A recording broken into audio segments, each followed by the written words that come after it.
Este episódio é um oferecimento Hubcom, estrutura completa de foto e vídeo para o seu negócio ser visto e lembrado. Protagonistas, um podcast apresentado por Ariane Lobo e Paloma Mina. Aqui você vai ouvir histórias reais de empreendedorismo e todos os perrengues que fazem parte dessa jornada. Um espaço onde o sucesso vai além do próprio negócio. Protagonizar as nossas histórias é o que a gente busca. Vem com a gente se inspirar? Bem-vindas ao Protagonistas, o podcast que dá voz a mulheres empreendedoras que estão construindo as suas próprias histórias de sucesso. Hoje vamos compartilhar com vocês mais uma jornada incrível de uma mulher que decidiu tomar as rédeas da carreira e escrever o seu destino. Prepare-se para se inspirar. E eu não sei por qual canal você está nos vendo ou nos ouvindo, mas sempre bom lembrar que estamos presentes no YouTube, no Spotify com vídeo e também nas redes sociais, no Instagram e no TikTok. Por lá vocês conferem os melhores cortes dos episódios. Protagonistas.podcast é o perfil. É isso aí. E toda quarta-feira, 00:01, tem episódio inédito completo, tanto no YouTube quanto no Spotify. E no TikTok e no Instagram você confere os cortes, melhores momentos e interage com a gente. E se você tá chegando por aqui agora e gostaria de ser entrevistada do Protagonistas, você pode entrar em contato através do e-mail, que é o mesmo e-mail para se você é uma empresa e gostaria de ser nosso parceiro. podcastprotagonistas@gmail.com. É isso aí. E bora falar da nossa entrevistada. Que as pessoas não veem por causa dos nossos belos olhos, Ari. Não sei porquê. Conteúdo, Eles né? querem conteúdo. Bom, a entrevistada de hoje vai falar sobre comunicação, inovação, redes sociais, inteligência artificial e, claro, empreendedorismo feminino. A nossa protagonista de hoje é Carolina Fernandes! Obrigada, meninas. Obrigada pelo convite. Nós muito que feliz de estar A aqui. gente que agradece pelo seu tempo, pela sua energia. Que é isso, vamos lá. Que eu Bora. puder contribuir para muitas outras protagonistas, né? Acho que isso é o papel. E vai contribuir Certeza. muitíssimo, Aí, você nem bacana. sabe quanto. A gente bate um papo antes de começar, né? E aí a gente já fica sabendo de coisinhas que vocês vão saber daqui uns 10 minutos. Vamos lá. Carolina, antes de começar a falar sobre quem você é agora, eu queria saber como foi o início da sua carreira. Você sempre trabalhou com comunicação? Eu, na época de faculdade, sim. Só que antes eu dei uma empreendida com uns 16, 17 anos. Na verdade, uma amiga fez um curso de sabonetes artesanais. E aí me ensinou, e a gente começou a fazer e vender na escola e tudo mais. Eu lembro assim, um dezembro, um Natal, eu vendi R$400 sabonete. Com 16, 17 anos, R$400. Era Há dinheiro. muitos anos isso atrás, era era isso muito que era. dinheiro. 2003, 2004. Era muito dinheiro. Era só muito R$400. dinheiro, era muito dinheiro. E eu lembro que eu adorei ganhar dinheiro, né? Sendo dono do seu A nariz. gente tem que explicar, né? Pois Porque é. fala R$400 hoje em dia, não é nada. Mas gente, para uma menina de 16, 17 anos, era muito dinheiro. Falei, gente, posso comprar roupas, aquela coisa, né, que a gente tinha, enfim. Você olhava Capricho e falava, sabe aquele? Quem é da época de Capricho? Aquele que tinha a foto do produto ali, você falava, aquele sonho de consumo. Eu falava, não, Ó, acho que é o máximo. se você estiver ouvindo e estiver com o celular, estiver no Spotify, abre aí no Google e joga salário mínimo 2002. E vê se R$400 não era dinheiro. É uma boa métrica. É boa Exato, mesmo, é. é boa. E aí eu comecei fazendo isso e quando eu entrei na faculdade já não dava mais para fazer, porque eu estava buscando estágio. Foi fazer Entrei na faculdade de de jornalismo. E logo depois achei já um estágio, comecei a trabalhar fazendo algumas coisas nessa área, mas em evento, em assessoria de imprensa. Depois eu tranquei a faculdade no último ano, fui fazer um intercâmbio. Falei assim, não dá para um jornalista não falar fluentemente inglês e não ter uma desenvoltura. E aí voltar, depois de formado, você já sai total do mercado de trabalho, né? Então fui morar fora, voltei. E aí quando eu voltei, eu consegui uma vaga numa multinacional, como assistente de marketing, mas era uma assistente de ninguém, assim. Apesar de ser uma multinacional brasileira, eu cuidava de América Latina, eu falava, eles me contrataram por causa do inglês, mas eu não vou usar inglês, vou usar o espanhol aqui, mas enfim. Aí tive que estudar espanhol, tive que ir me virando. Eu falei, assistente de marketing, mas eu cuidava, tinha uma agência para fazer gestão e uma assessoria de imprensa.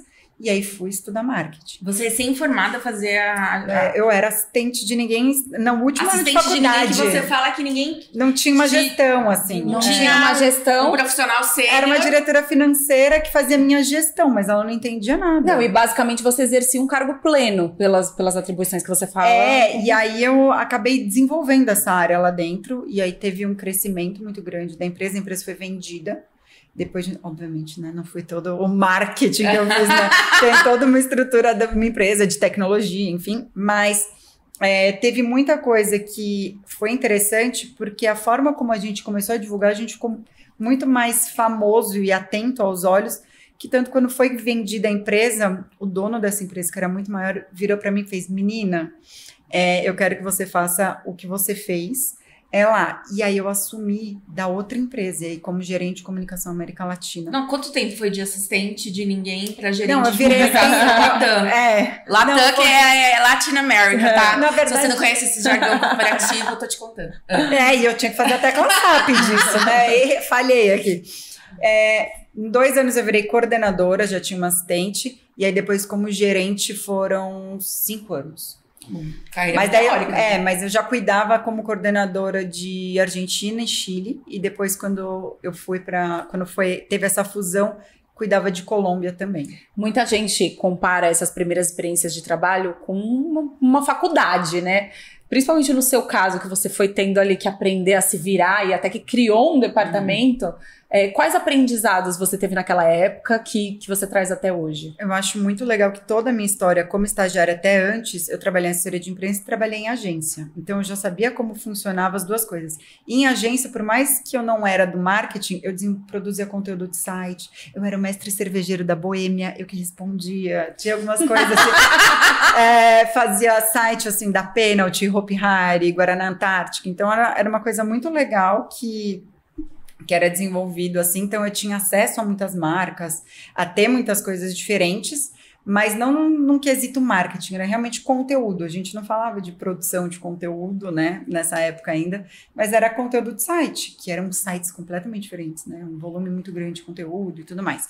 E aí, voltando à sua pergunta de o que isso me traz para a minha realidade de hoje, foi exatamente vendo os dois lados da moeda, né? Então, assim, eu já estive do lado como agência, eu estive do lado como assessoria de imprensa e já estive no mundo corporativo, onde minhas dores multiplicaram por 1000, porque eu tinha uma pessoa só para fazer gestão de pessoas, fornecedores, parceiros estratégicos. Então, eu tinha equipe no Brasil espalhadas, tinha gente na Argentina, tinha gente no Chile, tinha gente na Colômbia. Eu tinha que fazer gestão disso tudo, onde o mundo não era digital como é hoje. Então, assim, essa coisa não existia um home office, apesar de estar todo mundo meio que fazendo tudo por um Google Meet, né, um call assim, que de certa forma a gente não tinha, estava todo mundo nos escritórios, mas tinha essa gestão à distância online. Nossa, mas era muito mais complicado. Eu lembro de em 2010... Eu fui trabalhar numa agência que era multinacional, a agência de assessoria de imprensa.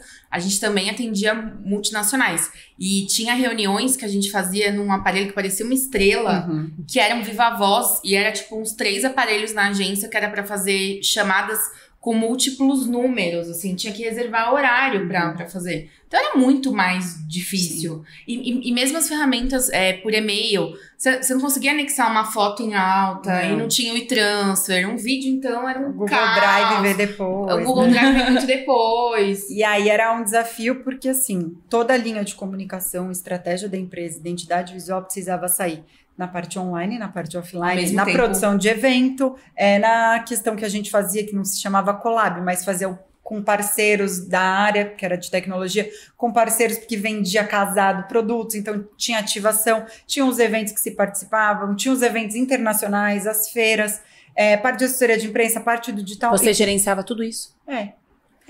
Isso. E aí, eu tinha 11 pessoas no time e eu tinha uma pessoa que fazia a ponte entre todas as agências para apertar essa tecla SAP, de alinhar a comunicação, alinhar a estratégia. Eu falei assim, não é possível que não tenha ninguém que faça isso, tudo num lugar único, né? E foi assim que a Cubo saiu, de uma dor que eu tinha, que eu falei, não é possível que alguém faça isso, que não tenha.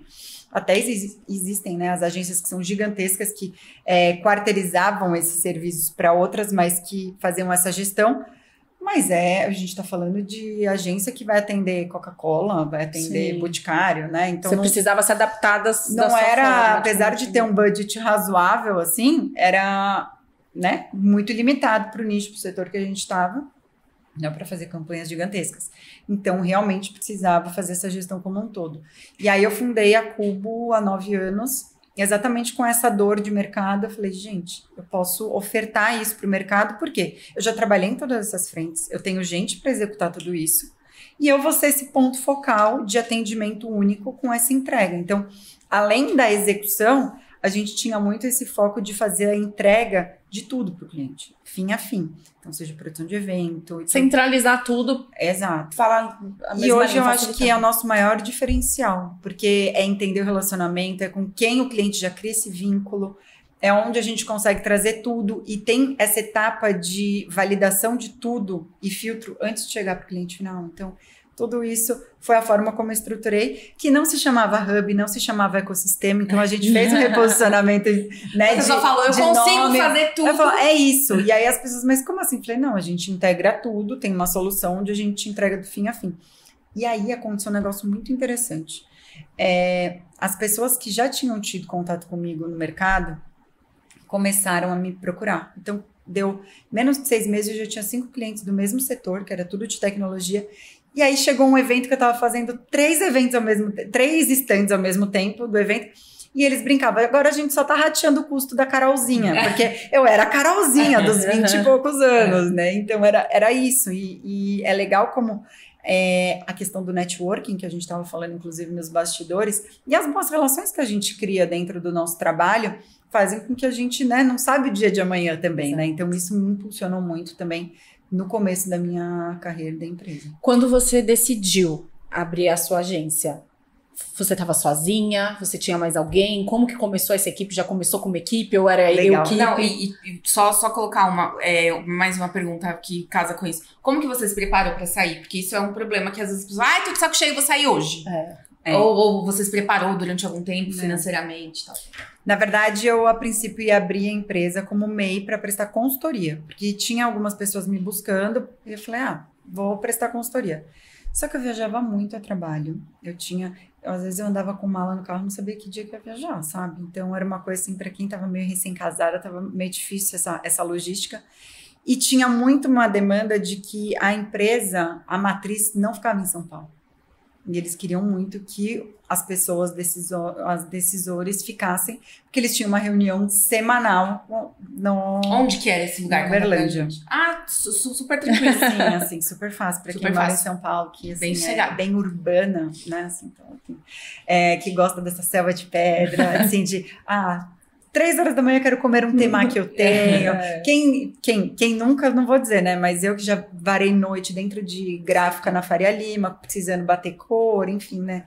Gosto desse caos. Então, assim, acho que ia ficar um pouco pacato pra mim. Fora que existia toda uma questão família, marido e tudo mais, enfim. E aí não dava pra estruturar. Por 2 anos eu ganhei o bônus como melhor gerente de otimizações e organizações. E aí, 1 mês depois que eu ganhei o segundo bônus, eu fui desligada.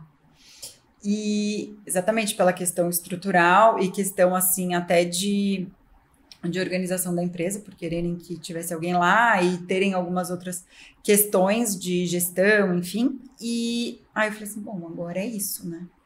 E aí deu 4 meses de agência, eu começando a olhar as coisas, eu engravidei.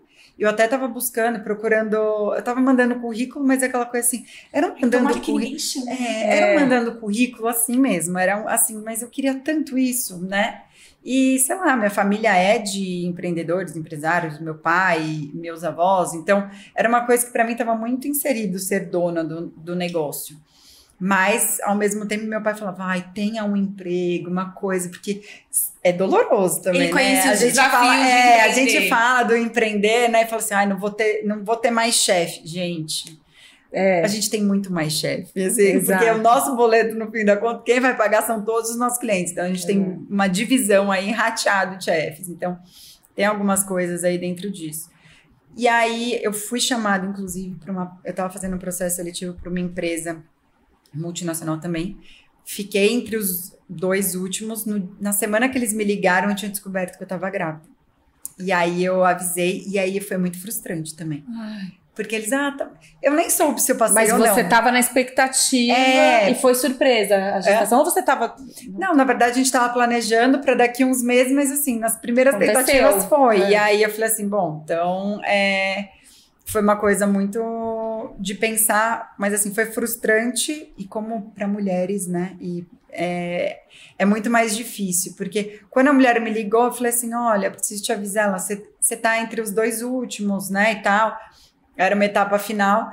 Falei, então, deixa eu te falar, que eu descobri essa semana que eu estou grávida e tal. Daí, muito sucesso. Obrigada. Obrigada. Até um dia. Então, é aquela coisa, falei assim, bom, então se existe um plano B, agora não existe mais. Agora é um plano A. E aí foi onde eu E para alguém realmente. que foi sempre, que sempre trabalhou e tal, que já estava numa ascensão de carreira, eu entendo quão frustrante pode ser, porque a mulher, ela tem os seus sonhos pessoais e tem a sua carreira. E você, em algum momento, você vai ter que não abrir mão, né? Mas muitas mulheres têm que abrir mão de uma coisa ou outra. Ou de deslanchar na carreira, se quiser ser mãe, ou de ser mãe para poder deslanchar. Né? Coisa que é difícil equilibrar as duas coisas. Assim, a gente tá pra fazer 2 anos, tá? Caso vocês não saibam. A gente percebeu aqui que a maioria das mulheres que foram empreender não é porque tinham um sonho de ficarem milionárias, assim, essas histórias de homens empreendedores que a gente vê. Era basicamente assim, então, eu tinha um filho, eu não queria deixar ele na creche o dia inteiro, no mercado corporativo ele não comportava, ele foi me descartando, igual você acabou de contar, que o mercado corporativo te descartou, né? Com teste positivo de gravidez, você não serve mais. Sim. Então, eu resolvi empreender, né? Após que a carreira do seu marido não foi impactada em nenhum milímetro, né? Não, pelo contrário. Né? Então. Mas é muito diferente, realmente. E os sócios? Você tem alguém que te ajuda?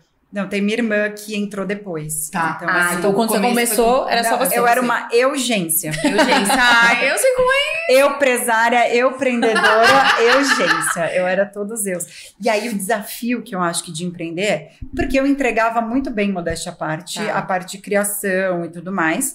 Só que eu não sabia fazer administrativo, financeiro, RH, enfim. Gente, emitir uma nota fiscal, risos, né? Então é uma coisa assim. Meu, eu sou da criação, eu tenho ideias, eu não tenho, sabe, que mexer com números. E aí, eu acho que é o maior desafio do empreendedor, é onde a gente não tem nossa expertise, onde a gente não estudou, e a gente precisa começar a ser muito mais multitask, né? Então, é aquela coisa de conseguir ser eficiente em várias áreas, porque não dá para você fazer contratações e tudo mais dentro disso. Então, eu acho que é o maior e o principal Até porque desafio. no começo você não vai ter provavelmente verba para contratar pessoas para fazer essa parte, né? Então você precisa aprender de tudo um pouco. Eu também aprendi na marra. Quando eu abri a minha loja, eu entendia de produto e fui lá super feliz. Só que aí é isso, tem toda uma parte administrativa por trás, financeira, fiscal. E o mais maluco você começa a gerar novos clientes e tal, mas você precisa calcular aquele preço, porque assim, parece que é muito difícil. Parece que é muito dinheiro, mas daí a hora que você vê o quanto que entra, o quanto que sai, o quanto que sobra, gente. E o quanto que o clientinho demanda, porque assim, não vou citar nome, jamais faria isso, mas assim, a pessoa, olha, a gente trabalha super tranquilo, é só atender essas demandas, assim, assado. Aí depois vocês precisam gerar um relatório com 50 variáveis. E depois, eu não quero 3 orçamentos. Aqui na nossa empresa a gente trabalha com 10. Então, vocês... Não tem problema, né? E aí você vai... Eu acho que o serviço é muito mais difícil de precificar do que o produto. Sim. Entendeu? Porque a hora... Você me corrija se eu estiver errado. A hora que você fecha, o escopo é 1. Depois que você entrega o projeto, se você pega e olha pra trás, você vê que o escopo, ele mudou. E ele nunca diminui, ele só cresce. Não, eu acho que esse é o maior desafio quando a gente começa a executar, e é muito alinhamento de expectativa do cliente, porque às vezes o cliente quer que a gente seja o braço dele de marketing inteiro. Não tem problema a gente ser marketing mas o custo inteiro. Só que, por exemplo, o cliente ele me contrata com gestão de redes sociais. Ele, mas eu queria a sua opinião, entendeu? Eu quero a sua opinião do evento que a gente vai participar, eu quero a sua opinião do material impresso, da apresentação. Isso demanda tempo e hora das pessoas. Então, assim, não existe nada, ninguém faz nada de graça, né? Então, é aquela coisa de quantidade de horas, elas são colocadas ali no projeto de acordo com o que tem do escopo.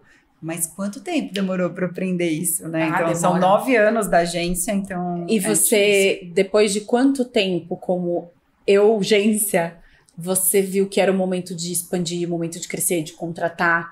que também é interessante a gente falar sobre isso. A gente fala sobre o momento que tá agora e lá o comecinho, mas e nesse meio tempo, eu como foi antes crescer? e depois. O antes e depois. Eu tô perdendo peso. Aí eu acho horrível colocar antes e depois, porque a mágica é no durante, né? Então. Não, o desafio é o durante. Antes Exato. e depois é fácil.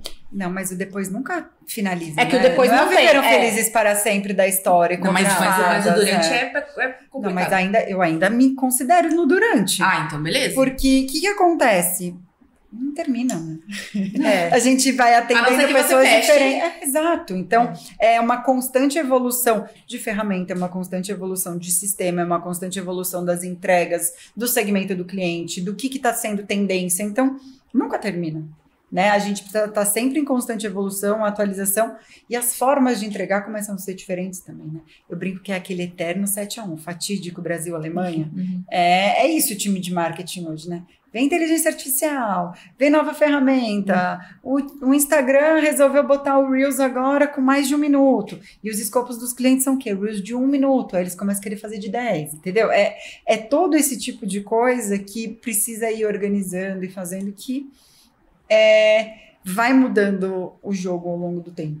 E você lembra, a Ari perguntou de equipe, você lembra quando você fez a sua primeira contratação? Quem foi e o que essa pessoa fazia? Sim, eu tinha algumas pessoas que eram como projetos, né? E aí eu tive uma pessoa que, ela era, hoje a gente chamaria de social media, que consegue produzir conteúdo, arte, e era isso que ela fazia, para que eu pudesse atender, fazer o financeiro, administrativo e vender. E aí foi essa primeira pessoa que eu contratei. Ela ficou com a gente até 2022, 2023. Foi em 2018. Nossa, ficou bastante tempo. De 16 a 2023 ela recebeu uma super proposta. Mas ela cresceu muito junto com a gente, sabe? Recebeu uma super proposta e eu ainda não tinha, né? Esse tamanho para poder Hoje você tem quantas pessoas, né? A gente tá com 16. Entendi. Entre Brasil e Paraguai, né? Vamos chegar no Paraguai, amor! Fica aí. Então, hoje, tá com 20 anos de carreira, né? Que a gente viu um pouquinho mais. Já passou por agência, já passou por assessoria de imprensa, já tem o seu negócio com 9 anos já.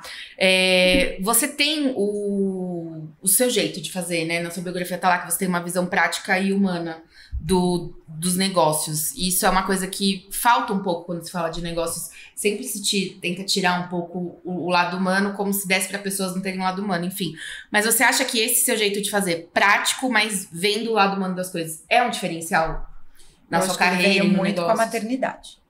Tá. Ele veio muito essa habilidade de ter esse outro olhar. Porque quando a gente está em empresa e está focado só em resultado, eu era meio homem, sabe do que você falou? De que, não muda a carreira. E eu era total drive de resultado, performance, foco. E até quando foi a fusão das outras empresas, era isso que eles falaram. Tiraram um cara de 12 anos e me colocaram lá. Falou assim, quero uma pessoa que tem esse drive. E eu brinco que é puxador de carroça. Porque aquele líder que fica... Tem 2 tipos de líder. Aquele que fica lá na frente puxando a carroça, falando, vamos, pessoal. Tipo, vamos que eu tô junto com vocês ali na frente falando e dando o caminho das pedras. Ou aquele que fica o povo puxando e ali em cima da carroça. Então, assim, eu sou um estilo de puxador de carroça. Vamos junto, o que precisa fazer, o que tá demandando, qual é o gargalo. Nem sempre dá mais, né, para eu fazer, porque meu dia tem 24 horas, é mais reduzido. Mas é mais reduzido mesmo, porque às vezes eu fazer o dia durar mais, eu acho. Mas hoje, com filho, eu vejo muito que a gente tem essa questão de ter mais sensibilidade, de tempo, de organização, de vida pessoal das pessoas. Porque eu era muito workaholic, não que eu não seja ainda, mas assim, deu uma diminuída e me trouxe um pouco desse equilíbrio de lado humano. Mais inteligência emocional também, você acha? Não sei se mais inteligência emocional, mas mais respirar, né? Aquela coisa assim, dar 5 respiradas aqui, dar uma pensada. Você acha que de repente, assim, do mesmo jeito que eu preciso de horas do meu dia com meu filho, as pessoas precisam de horas na vida pessoal delas. Exato. E tá tudo bem. Exato. A gente não vai deixar de ter performance por conta disso. Sim. Hoje, na nossa gestão, eu sou muito focada em resultados, não exatamente no horário fixo, sabe? Do que precisa ou não. Sua entrega tá em dia, sabe?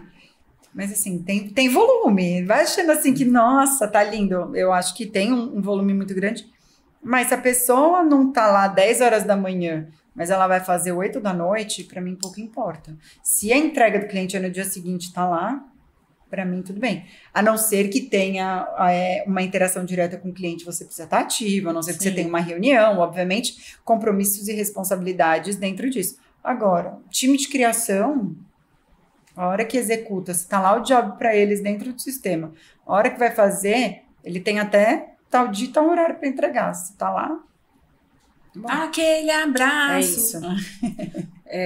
Produtividade, né? Você faz uma gestão por produtividade. Eu acho que mais do que hora específica. Sim. Porque tem cliente, por exemplo, que a gente desenvolveu o lançamento que teve um fim de semana do time imerso. Então, assim, eu, inclusive. Sim. Então, apagando incêndio. Então, é o que eu falo que nunca acaba. É isso, entendeu? É aquela coisa. Não, e aí é uma troca, né? Porque tem momentos que vai demandar mais. Eu acho que essa área é muito isso. Não, e a flexibilidade também. Porque é uma área que te demanda em determinado momento. Tem um lançamento. O cliente achou que o conceito combina em fazer o lançamento dele 10 horas da noite no heliponto, sei lá, em Juquitiba. Aí você vai ter que estar lá, né? Essa cliente, ela era de lançamento digital. E aí ela fez uma landing page, várias coisas para fazer esse lançamento. Meia-noite vira o preço. Quem vai fazer meia-noite do sábado? A sua equipe, né? Então, a troca disso na landing page num sábado. Então, tem que ter programador, não sei o que, para validar num sábado, meia-noite. Então, mas eu acho que você acaba entregando para as pessoas do seu time flexibilidade. Porque, tipo, do mesmo jeito que eles sabem que talvez eles tenham que trabalhar um sábado à noite. No sábado à noite, eles não têm medo de virar pra você e falar assim, olha, eu preciso levar meu filho num especialista, ou o meu pai precisa que eu acompanhe ele num exame. Eles não vão ter medo de virar e te falar, olha, Carol, tá acontecendo assim, assim, assado, né? É uma perspectiva. Criar um outro tipo de ambiente, né? Eu vejo isso como uma questão de flexibilidade até por mim, porque hoje, 10 da manhã, eu tava levando meu filho na natação. Só que 6 da manhã eu já tava fazendo coisa, entendeu? Então é aquela coisa de compensar, né? Sim. Que horário de herdeira, 10 da manhã, essa mulher levando na natação o filho, que bonito. Só que o fim de semana que eu tive que viajar a trabalho, né? E as semanas que eu fico fora, na unidade do exterior.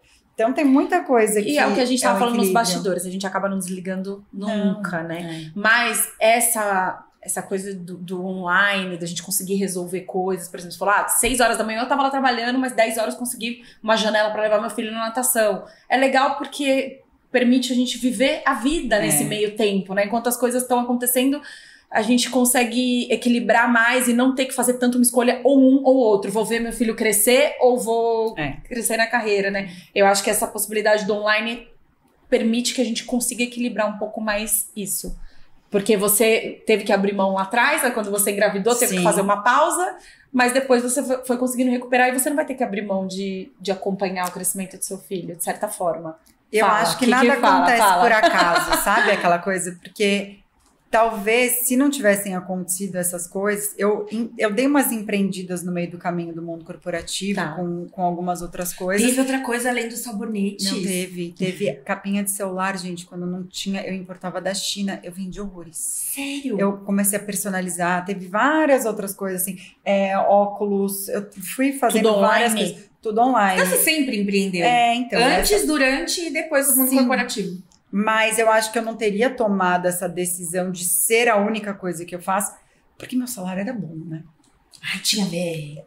Tinha VR. Sabe que eu gosto? Tinha tudo. Eu gosto de VR plano de saúde. Tinha tudo. Então isso tinha bônus PLR e eu tinha bônus por performance. E eu era. E você arregaçava. Desculpa o palavreado. Exato. Não, eu era o da carroça especial. Então, assim, era isso. Performance puríssima. Então... Isso era uma coisa que, assim, eu falava, eu vou sair quando eu equilibrar. Gente, não ia chegar, porque isso demorou anos para equilibrar com o salário de antes. Eu acho que hoje, se eu equiparar, eu não tenho o mesmo salário que eu tinha. Nem como VR, né? Imagina. Férias, 13º, gente, não tem mais nada, né? Chato. Urge a necessidade do governo lançar o programa para empreendedores, meu VR. Meu 13º. Meu VR, meu décimo, meu terço de férias, minha vida. Vamos falar do Paraguai agora? Eu posso fazer uma pergunta antes do Paraguai? Que envolve essa parte dela, da figura profissional dela, e que a gente tava falando nos bastidores, que é sobre redes sociais. Acho que redes sociais tudo a ver com isso que a gente tá falando aqui. porque conta um pouquinho pra gente, você já deu um spoiler nos bastidores que você tinha um perfil fechado e que uma grande virada de chave foi quando você botou seu rosto. Foi muito. Eu vejo que, assim, antes eu impactava as pessoas que estavam mais próximas e que me conheciam, e eu tinha um bom networking, mas são coisas completamente diferentes. Em 2021, eu fui fazer cursos de gestão de negócio, porque eu acho que é importante entender de outras coisas para conseguir ter uma empresa saudável, né? E entender, enfim, todas as outras questões. E uma das coisas que trazia era assim, que você precisa ser a cara da sua empresa. Eu falava, eu não preciso. É o que eu falava para todos os meus clientes, que tipo, não, vamos fazer vídeo para suas redes sociais e tudo mais. Mas eu falava, gente, não precisa.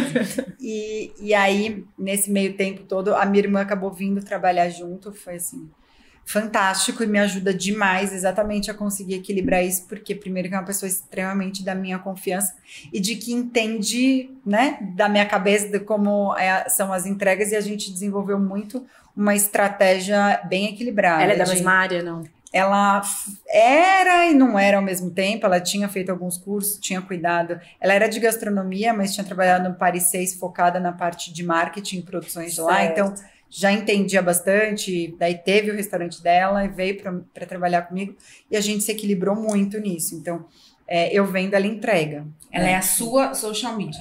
Não, ela é... Braço direito. Ela é diretora de operações. Ela é diretora de operações. Ela cuida da gente. Não, ela em toda operação, assim, eu vendo, ela entrega, tem que estar tudo muito alinhado no discurso. Mas na questão do seu perfil, ela que fica no seu pé. Tem que fazer, vamos lá. Não mais. No começo, ela fala que eu fui um case de sucesso dela e eu fui... Qual o nome da sua irmã? A Ana Lu. Beijo, Ana Lu! Ela realmente fala, você precisa abrir as redes desde 2019. E aí, em 2021, eu fui pro curso e tal, não foi um curso barato. Aí ela falou assim, você precisou pagar X pra ouvir a mesma coisa que eu tava te falando de graça há 3 anos, é sério? Pode botar na minha conta. É sério. E aí eu falei, não, mas eu acho que realmente vai fazer sentido. Aí eu arrumava todos os tipos de desculpa. Não tenho quem grave, ela me arrumava uma social media. Ai, não tem um cenário bonito. A gente estruturou o escritório da minha casa todo com negócio, com ring light, lindo. Fundo, tudo. Aí ela falou assim, eu vou começar a ir. General, assim. E aí ela começou a ir. Gente, marcar horário pra gravar. Era quarta-feira, 3 da tarde, tava lá. Eu falava, gente, o que eu vou fazer? Mas era ligar a câmera, eu travava. Eu achei que você ia falar o contrário. Eu achei que você ia falar a hora que ligava eu ia embora. Não, pelo contrário. Parecia que eu esquecia absolutamente tudo. Ela falava assim, não é possível, você tava falando até agora sobre isso. Não é possível. Não entrava. Mas eu falo que tudo é treino. Tudo é treino. Não tem jeito.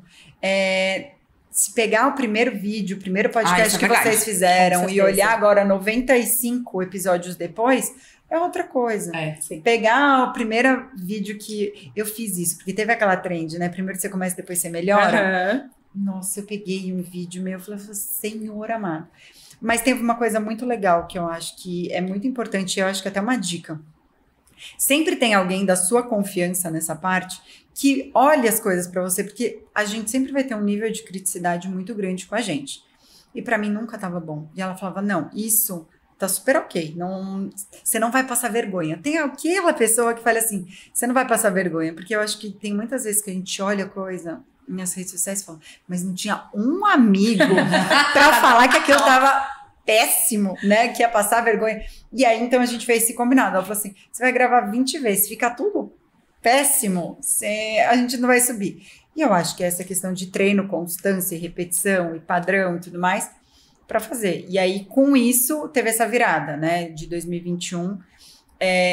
E aí, 2022, eu tive o convite para a coluna da Exame, onde eu fiquei quase... Mas você acha que você abrir suas redes sociais, as pessoas entenderem melhor como você fala, o que você fala, foi um diferencial para vir, de repente, essa coluna da Exame e tudo que veio depois? Foram acessos, contatos, e sim ter uma abertura e já produzir coisas antes. Então, a hora que você produz coisas, as pessoas estão olhando nas suas redes, elas falam, bom, escreve bem. É uma validação. É uma validação. A hora que olha um LinkedIn escrito, tem artigo ali, tem alguma coisa assim, vê que é jornalista, isso vai apoiando, né? Então, aí veio o convite para Exame, veio o convite da Portal Customer, e aí eu falei, vou criar um livro. que aí eu tive um mentor no meio do caminho que ele falou assim, você precisa criar canais onde as pessoas te vendem. Então, livro... Gente, achei isso o máximo. Também tô anotando, amiga. E criar uma esteira de produto, né? Eu chamo hoje de prateleira. Então, como as pessoas me conhecem hoje? Pelo orgânico. Eu produzo muito conteúdo gratuito.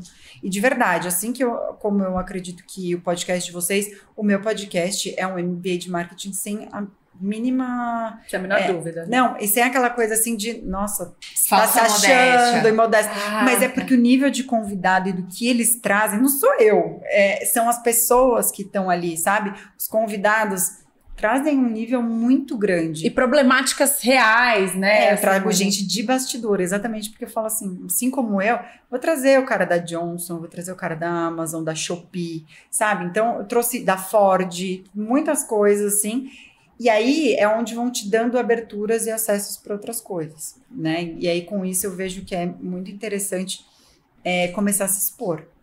E aí, óbvio, que vai ter aquele vira blogueirinha, vai ter, sempre tem, sempre tem. E é aquilo que é muito importante, assim, e que minha irmã me perguntava, mas tem medo de quê?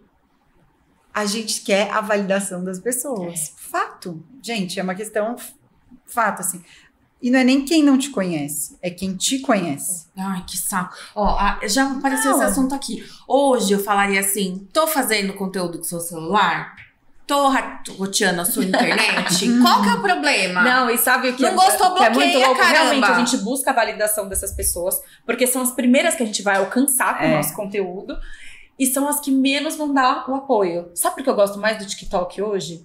Porque o TikTok, ele prioriza o conteúdo, e aí... as pessoas que não te conhecem são as que vão valorizar o que você faz. Cada vez que aparece uma pessoa que eu conheço no meu TikTok, que eu reconheço, eu falo, ai, por que essa pessoa veio? O que ela tá fazendo aí? Tava tão bom aqui, só com pessoas estranhas. Agora com o risco de estar numa reunião de família, eu não encontro com amigo, falo assim, ai, vi seu vídeo no TikTok. Eu vou falar, ai, tá, vou ter que dar satisfação até do que eu faço no TikTok. Mas sabe que eu acho que é legal? Hoje em dia... Tem muita gente, eu tenho um quadro toda sexta, que é o Sextou com a Boss, e o Boss começou com o time me chamando de chefe, aí eu, não, gente, é horrível esse nome, aí virou Boss, e aí eu falei, o Sextou com a Boss, e aí eu sempre trago algum conteúdo que tá acontecendo, mas com um olhar de marketing, e aí várias pessoas me encontram e falam assim, sabia que eu adoro Sextou com a Boss? E eu, gente, que legal saber, sabe? Porque as pessoas às vezes não mandam mensagem, não falam, mas é muito legal saber disso. Sim. Bom, acabou a sua pergunta, amiga? Agora então tá bom. Cada pergunta abre 10. Muito obrigada, tá? Valeu. Você expandiu a sua operação pra fora do Brasil. Vocês também estão no Paraguai desde o ano passado? Retrasado. Desde o ano retrasado, desde 2023. Até onde eu sei hoje ainda é 2025. Às vezes eu confundo. É que eu sou de humanas, gente, às vezes eu confundo. E como é que foi esse processo? Porque assim, o marketing, para ele funcionar, ele tem que estar muito ligado na cultura local. E todo mundo fala que o Brasil é mais jabuticaba, né? Até na nossa cultura de consumo, né? Nós temos o nosso jeito de fazer, né? Geralmente, quando olham a América Latina, meio que pasteurizam tudo, né? Os latinos são assim, assim, assado, né? E o Brasil é um caso totalmente fora disso. E aí, você indo do Brasil para o Paraguai, como foi essa preparação para entender essa sociedade, esse mercado, entender o que funcionava, o que não funcionava? Vocês estudaram antes? Foi uma oportunidade que surgiu? Conta tudo pra gente, a gente adora uma fofoca completa. Eu concordo com tudo que você falou, mas nem sempre funciona desse jeito. A teoria é isso mesmo. A teoria é isso mesmo. Na prática é um pouquinho diferente. Na teoria, a prática é outra, mas né? Não, eu vou falar com base em dados, tá? Então, hoje, o Brasil é heavy user de internet. A gente tá entre os top 5 do mundo, que mais usa, que mais acessam, que é mais curioso. E estão sempre com questões digitais de uma nova ferramenta, né? À toa que o Threads bombou em, tipo, um dia no Brasil, quando entrou Kawaii, enfim, tem várias outras questões. Então, brasileiro, além de ser curioso, ele vai olhando as coisas, ele, sabe, tem essa questão de acesso. E o Brasil, muitas vezes, é estudado pelos outros países, e por a gente produzir muita coisa, muitos países usam os nossos materiais e conteúdos. Eu fui dar uma palestra em Portugal. Me reconheceram em Portugal, e aqui nunca tinha acontecido. Mentira, menina. Mas porque eles consomem o nosso conteúdo, porque lá não tem quem faça. Então, por isso que eu tô falando que é um pouquinho assim, mas lá em Portugal, o que a gente faz aqui não funcionaria nunca. Exatamente. Mas eles consomem o nosso conteúdo, mas assim, é completamente diferente. Quando a gente vai para os hermanos, né, a gente começa a tropicalizar, mas a gente ainda está em fronteiras ali, onde tem muita coisa que se esbarra, muito parecida, muito semelhante.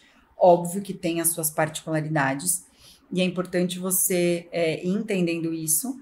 Mas foi uma oportunidade, na verdade, que a gente teve de ir para lá com um cliente. Então, a gente já ia chegar nesse país com um cliente. Eu tenho cidadania paraguaia já, então, assim, para abrir empresa. Como tudo, foi isso? Que horas? Precisava para abrir, né? Aí, assim, Mas como você tinha uma cidadania paraguaia? Eu tirei uma cidadania para abrir um. Tá, eu achei que você, de repente, na vida caiu no colo uma cidadania paraguaia, peguei. Assim, quem ia tirar uma cidadania paraguaia do nada, né? Assim, marido, alguma coisa assim. Não.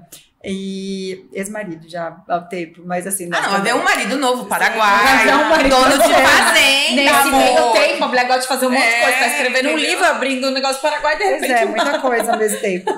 E aí, foi uma oportunidade que a gente teve, então abrimos o negócio, começamos a olhar, e tem uma pessoa comercial lá, hoje, porque paraguaio quer falar com paraguaio. É igual a gente, né? Exato. Então, mas ao mesmo tempo eles gostam de uma empresa brasileira indo para lá, se estruturando, porque o Paraguai, sendo bem aberta, o que você conhece de Paraguai?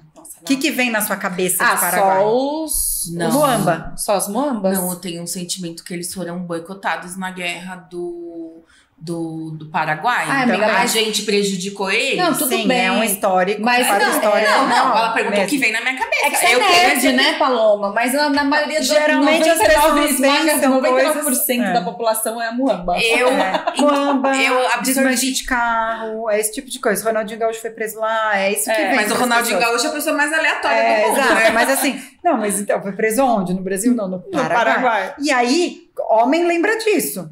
Né? É isso. Então, assim, nerds lembram da guerra do quando Paraguai. a gente fala, as pessoas não têm uma noção de que é um país que está em extrema ascensão nos últimos 30 anos, cresceu absurdo, economicamente os caras estão incríveis, mas eles ainda precisam muito de infraestrutura e de empresas que tirem eles de trabalhos formais. E outra coisa, as pessoas falam... do trabalho formal? Informal, desculpa. Tá. Coloquem em trabalhos formais e quando tem muitas empresas indo para lá, tem muito incentivo. Entendi. Até para essa formação, né? E hoje, se olha o marketing deles, assim, raras as empresas que conseguem estruturar um marketing e ter tudo isso.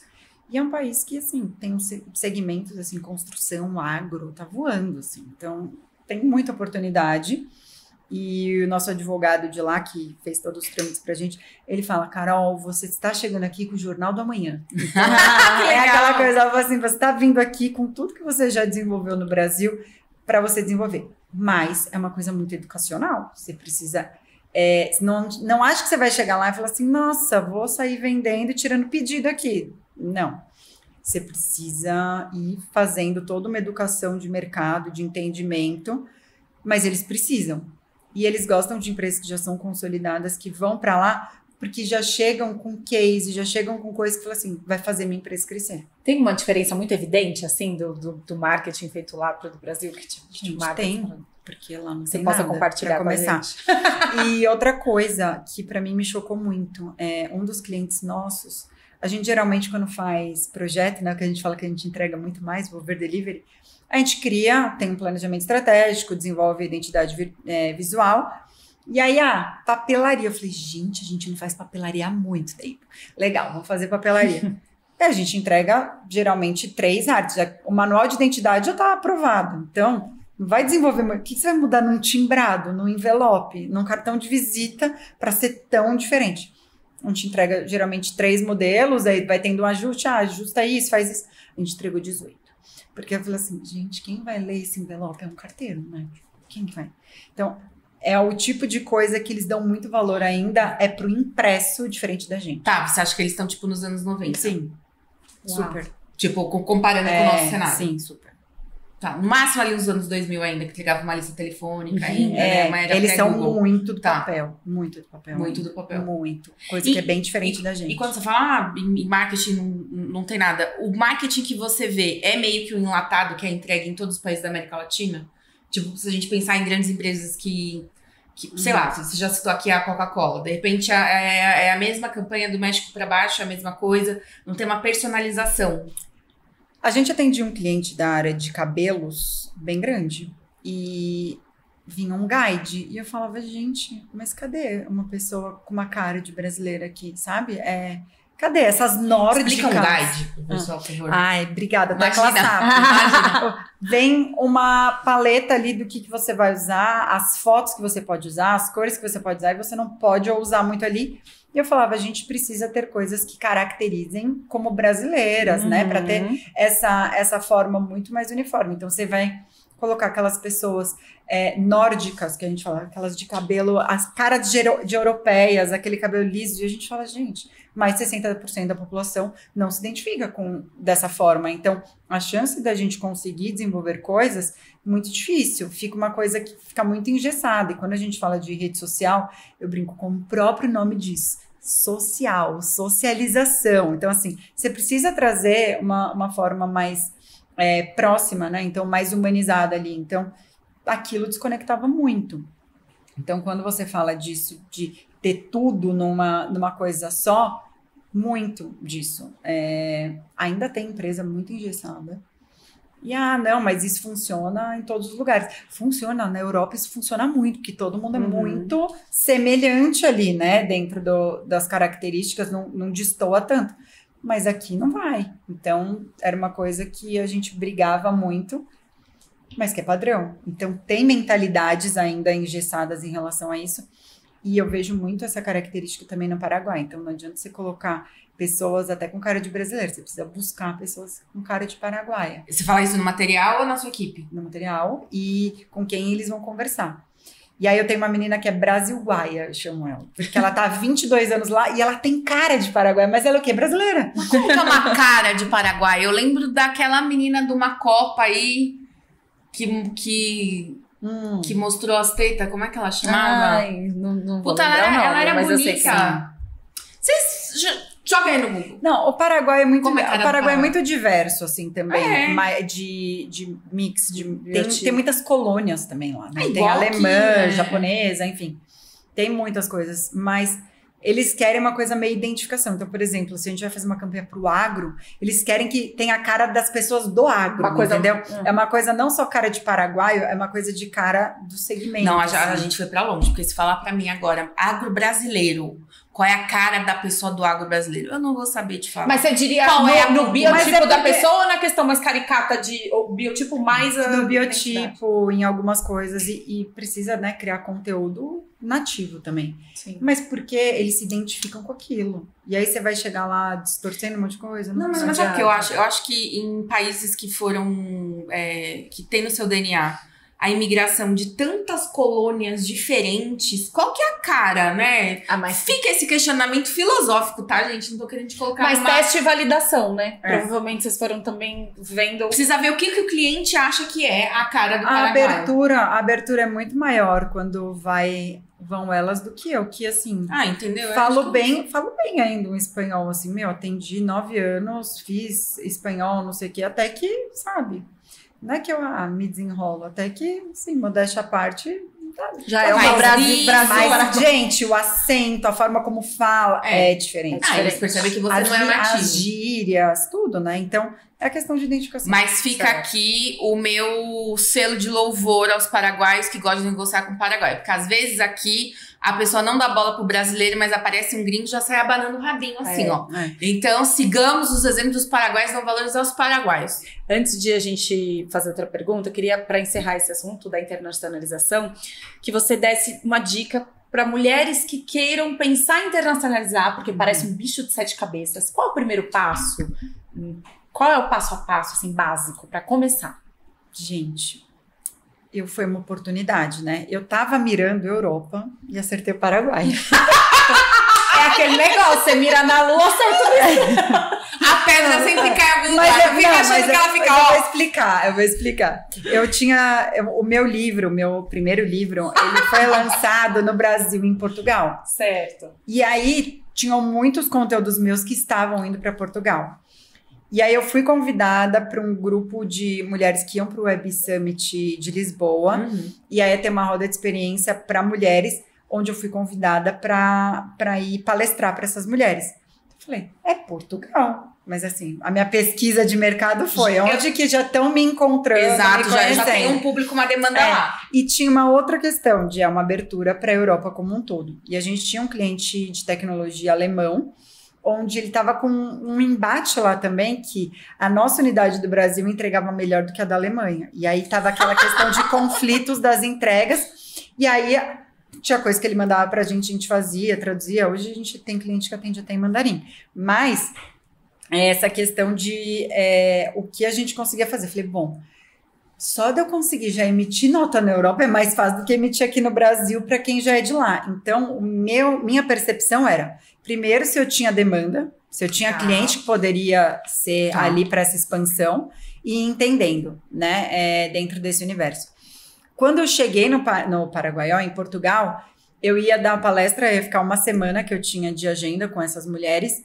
E aí eu falei assim, eu vou ficar mais dias. Então eu fiquei 12 dias para eu entender no mercado, para eu ir mapeando algumas coisas. Lá em Portugal. Tá. E aí eu vi que era muito, assim, não preciso. Tudo não preciso. Você olhava as redes sociais de todos os lugares, assim, tirando, né, por exemplo, uma empresa de telecomunicação, tipo a Claro daqui, que é a Meu de lá, algumas coisas assim, que tem, e não são agências que são de Portugal, por exemplo, vem muita coisa da Espanha. A Espanha tá anos-luz na frente de Portugal. E aí você vai entendendo esse tipo de coisa. Então, os caras não entendem, eles não pagam, são coisas assim, sensíveis a preço muito diferente. Então, aqui, o povo tá pagando mastermind desses caras gigantescos do digital, 100 mil, 200 mil. Lá, se você pagar 500 euros, o cara tá, tipo, achando muito. Então, você precisa equilibrar isso e entender o quanto isso é viável e funcional.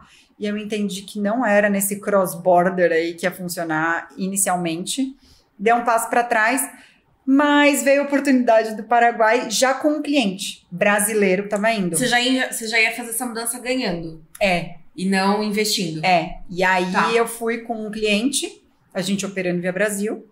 E aí eu falei assim, bom, então agora dá pra gente ir expandindo o mercado. Então foi uma oportunidade, não foi uma questão de mirar. Mas se eu puder dar uma dica, existe muito site estrangeiro, dependendo do seu nicho, que você consegue ofertar o seu trabalho. E aí você consegue ir vendendo, e aí com PayPal, com formas de venda assim, que você consegue ir sendo remunerado via Brasil, até você de fato consolidar e ter uma expansão, entender parte cultural. Eu acho que é muito importante entender parte de...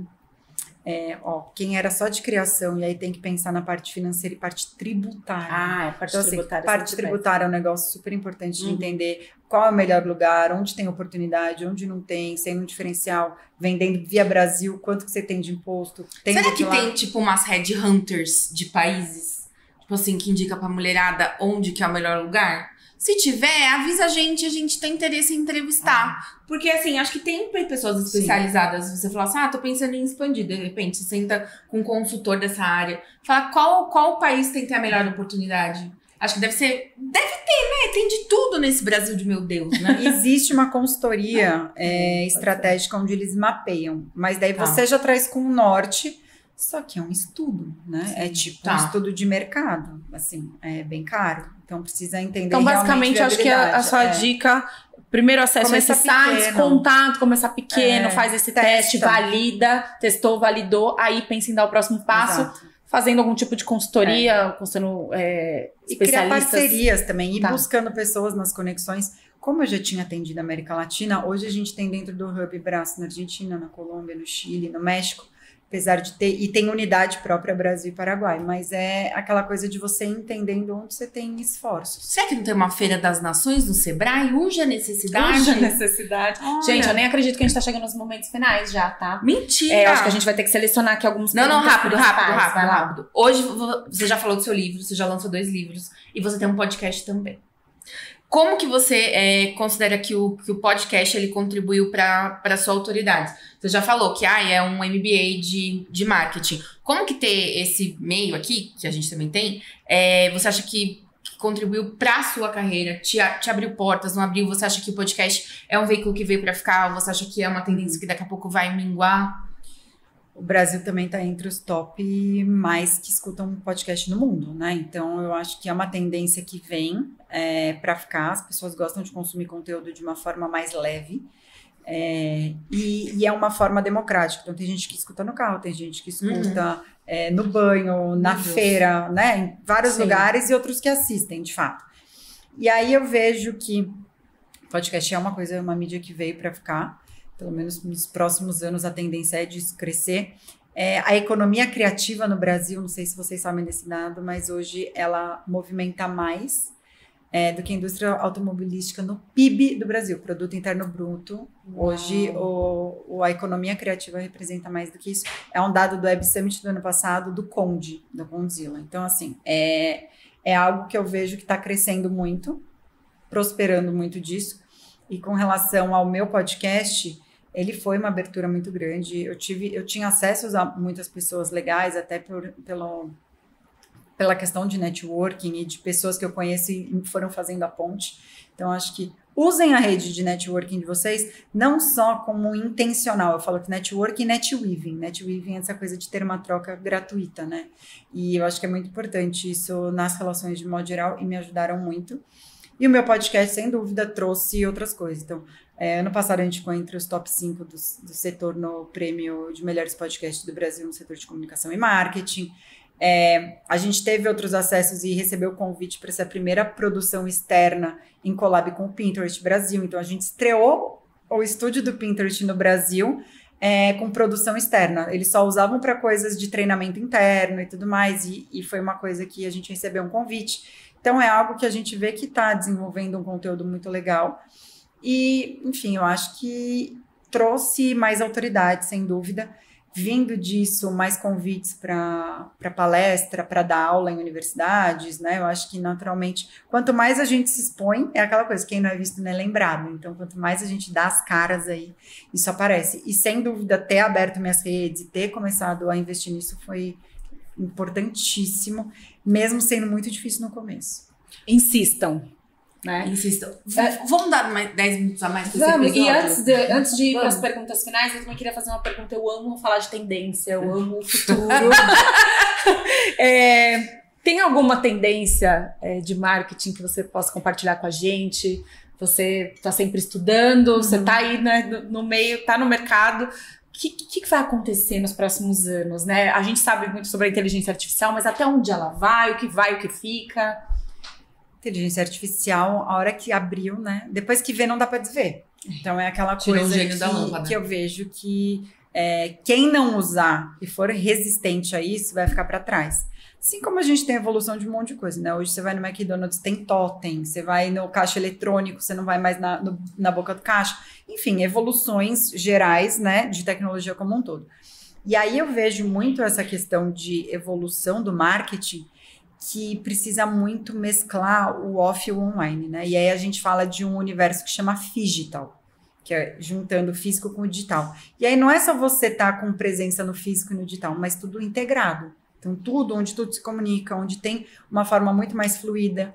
E a experiência no físico tem que ser completamente diferente do digital, porque hoje a gente tem tanto acesso a tanta coisa, então a gente estava falando da moda, né? Então, produto, você vai colocar lá, você vai jogar no Google uma foto e você vai achar uma galeria de coisas. Mas eu vejo muito que a forma como a pessoa tem a experiência do cliente, né? Então, ir à loja não quer dizer só o comprar. É toda uma forma de relacionamento que você tem ali. No digital, pode ser uma coisa menos, assim, obviamente você humaniza, você responde as mensagens, você tem muita coisa de troca ali, mas quando tá ali na forma de relacionamento no digital, no físico, ele virou muito diferente. Então, a forma não é só aquela coisa de vender, chega lá, vendedor e fala, olá, posso te ajudar? Não é bem isso, né? Então, tem algumas outras coisas que eu vejo que são importantes nessa evolução do marketing, nessa forma de se comunicar. Eu estava até conversando esses dias com a minha família sobre... Tem a diferença, inclusive, de preço de produto no físico e no online. E aí a gente conversando, mas fulano provou a roupa, mas foi comprar pelo site porque era R$200 mais barato. Tipo, eu falei, mas realmente eu acredito o físico não vai deixar de existir, até porque a gente está passando ainda por uma transição. Muita gente, apesar de ter um crescimento, muita gente ainda tem insegurança em comprar online, quando eu tô ainda nesse mercado falando de roupa, tá? Mas, então a pessoa sente ainda essa necessidade do físico, essa vivência, né? O que eu vejo, de repente, é diminuir o número de pessoas ali num time que não vai ter... Né, mas oferecer uma experiência diferente e realmente unificar as duas coisas. Tem uma tendência que eu vejo, queria ouvir o que você acha dela, as live shops, que eu acho que é uma forma de humanizar o online o máximo possível e que a China tá disparada nesse sentido em relação a nós. Não, excelente você trazer esse ponto. Antes de eu falar do live shop, eu quero falar só de uma coisa de transformação de marketing, de comunicação. Por exemplo, com o case da Best Buy nos Estados Unidos, que é uma loja de super tecnologia, uma fast shop, vamos dizer assim, 1000 vezes maior. E eles começaram a ver que as pessoas iam até a loja, comparavam e faziam as compras fora, e eles com 1000 unidades, se eu não me engano, de lojas abertas nos Estados Unidos, começaram a entender como que a gente vai fazer para ganhar dinheiro. E aí eles fizeram um movimento completamente inverso. Eles foram lá na Samsung e falaram assim, você quer expor? Porque eu tenho X lojas. Para você expor, você vai ter que me pagar. E aí eles fizeram toda uma mudança de comportamento que eles vendem na loja, mas o principal fonte de renda deles hoje são das empresas que querem deixar ali como um showroom. Nossa. Porque perfeito. Virou um negócio realmente de as pessoas agora olham, às vezes você tá na farmácia e você olha e fala assim, não, mas na farmácia, online tá R$20 mais barato e chega em 2 horas na minha casa, me atende. Né? Então, ou alguma outra coisa que você faz estando na loja, né? Então é aquela coisa que você perde a venda estando ali. E é uma forma que eles avaliaram. Agora, indo para a questão do live shop, achei incrível você trazer esse ponto, até porque no ano passado, na live do Dia do Consumidor, que teve a maior live que tinha sido feita e tinha aberto, a primeira empresa que abriu live shop no Brasil foi a Shopee. E o Rodrigo, que é o head de marketing de lá, me convidou para ir ver o live shop, o live commerce do Dia do Consumidor, onde já tá a VTube, o lançamento das coisas e tudo mais.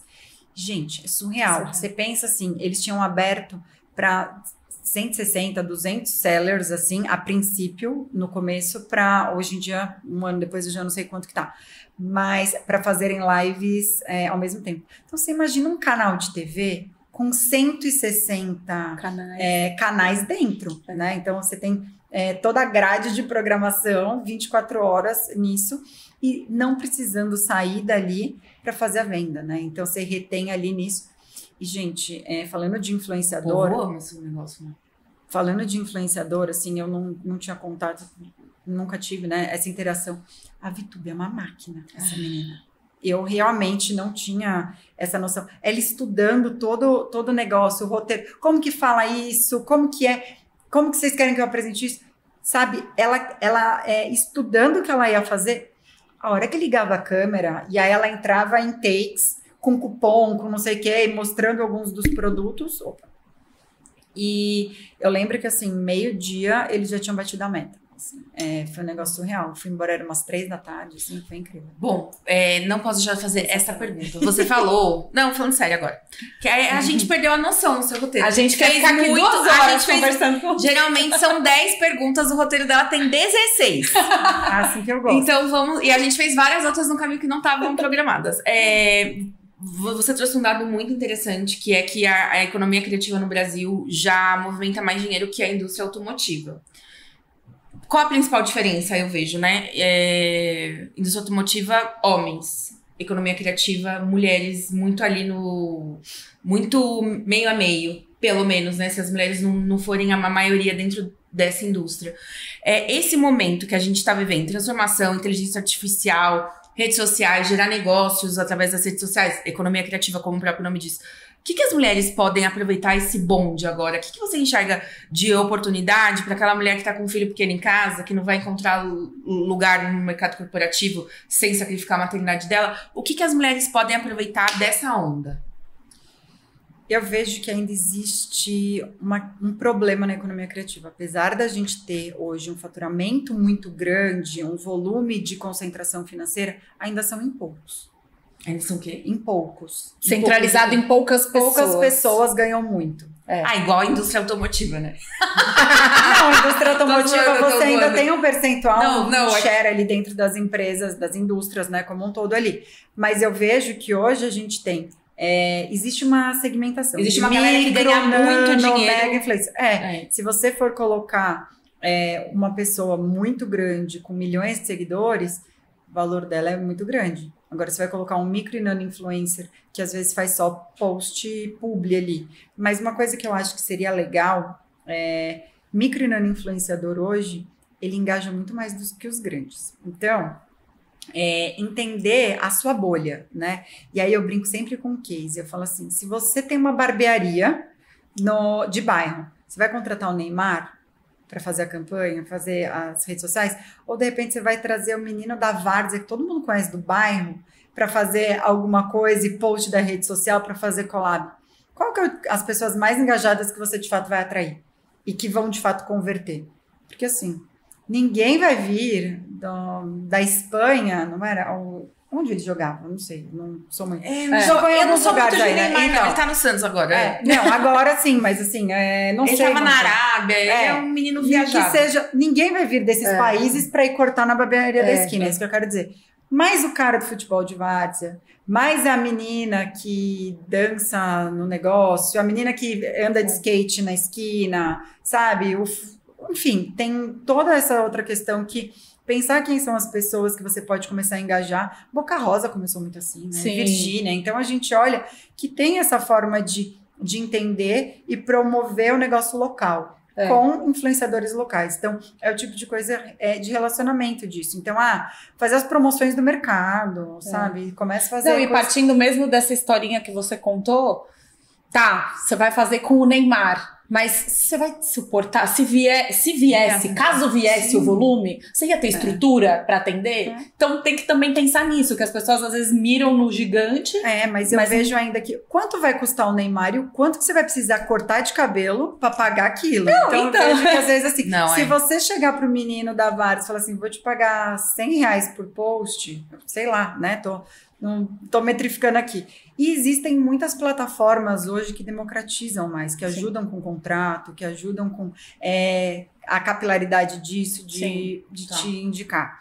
Então, acho que para quem quer começar nisso, é essa forma. Mas ainda é muito não regulamentada. É muito informal. Apesar de né? ainda ter um volume muito grande financeiro de transação, ainda não tem uma formalização dessa profissão. Mas estamos caminhando para mudança nisso também, né? Muito. Agora eu vou ter que... Agora vamos ter que encerrar, amiga. Vamos ter que encerrar. Bom, eu vou então te fazer agora a pergunta que a gente faz para todas as nossas entrevistadas, que é, qual é o seu vilão? Todo protagonista tem o vilão, o antagonista com quem trava batalhas. Qual é o vilão da Carol? Minha mente inquieta. A minha mente inquieta é do tipo que eu tenho novas ideias todo dia. E aí eu começo a querer... Nossa, é um saco que a gente não executa. Eu não tenho braço pra fazer tudo. E aí eu começo a querer dar conta de tudo, né? E não dá. Então, meu maior vilão sou eu mesma. Porque... Mas às vezes você não pensa, você fala, mas que essa ideia é boa e eu vou ter que deixar ela parada. Porque... Mas então, aí eu uso o fim de semana. Meu filho não tá em casa. O meu fim de semana eu vou fazer. O feriado. Pois bem. Então, é o tipo de coisa que eu tenho tentado equilibrar, mas é onde eu realmente me pego, porque eu falo, isso é um desperdício deixar aqui, entendeu? Mas o meu vilão é exatamente, eu tenho uma analogia do pato, vocês conhecem? Não. O pato anda, nada, voa e não faz nada direito. E aí chega uma hora que eu quero começar a produzir conteúdo, aí eu tenho que atender o cliente, aí eu tenho uma nova ideia, aí eu tenho um novo produto, aí eu fui convidada para lançar um outro livro agora, eu falei, gente, eu vou ter que negar.